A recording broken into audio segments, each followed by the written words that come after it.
বিশাল এক পাহাড়ের উপরে এক ঈগল বাসা বানিয়েছিল। ঈগলের বাসায় ছিল তার ৪টি ডিম।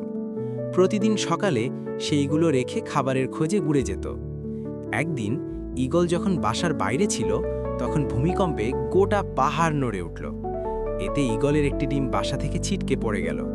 গড়াতে গড়াতে সেই ডিম এসে পড়ল পাহাড়ের নিচের এক মুরগির বাসার উঠোনে।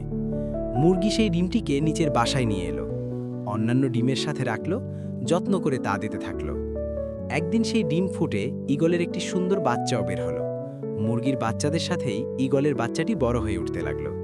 কিন্তু সে ভেতর থেকে যে সবসময় অন্য কিছু অনুভব করত, আকাশে একদিন ঈগলের একটা ঝাঁককে উড়ে বেড়াতে দেখে সে মুরগিকে বলল, ইস, যদি আমিও তাদের মতো উড়ে বেড়াতে পারতাম।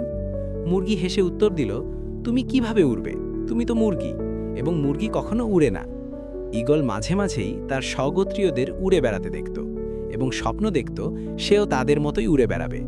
কিন্তু প্রতিবার সে তার স্বপ্নের কথা জানালে মুরগি বলতো যে এটা একেবারেই অসম্ভব। মুরগির এই কথাটি ঈগল বিশ্বাস করতে শিখল এবং তার জীবনটা বাকি মুরগিদের মতোই কাটিয়ে দিল।